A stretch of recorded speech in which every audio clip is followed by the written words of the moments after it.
Grace and peace to you in the name of Jesus Christ. We Methodists have a long and strong heritage of being engaged in healing ministries.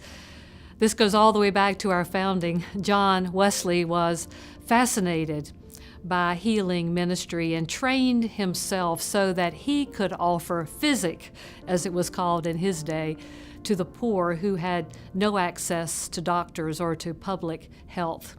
And he encouraged Methodists to do this wherever they found themselves. He even compiled a book called Primitive Physic.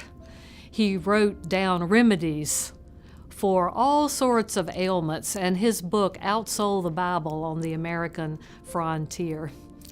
In the last quadrennium, we have been engaged in healing ministries as we raised over $1 million for the Imagine No Malaria campaign of our church.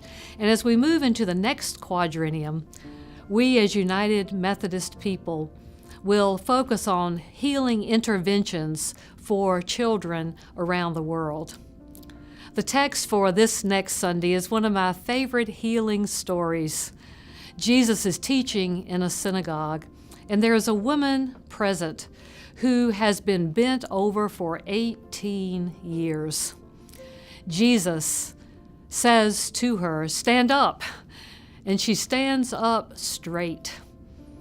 The people are amazed. The opposition to Jesus' ministry begins to pelt him with questions. He has healed her on the Sabbath day, and they accuse him of breaking the Sabbath. But Jesus says, "Shall not the God of all mercy offer healing to people at any time?" This story is a beautiful example of God's healing grace. It's one of my favorite stories for a number of reasons. Several years ago, on retreat with a couple of very close friends, on Saturday evening, we found ourselves talking about the story of the bent-over woman. We began to talk about how each of us had experienced her story as our own story in our own lives, in healing which we had sought in relationships, in our spirits, in our bodies, and the way that this story had ministered to us across the years. The next morning in worship, the pastor rose to preach, and she said, "I will preach from the text appointed for today. It's Luke 13, verse 10 through 17, the story of the woman who was bent over." We looked at each other in astonishment, not realizing that the appointed text was the very text we had conversed about as we'd had dinner the night before.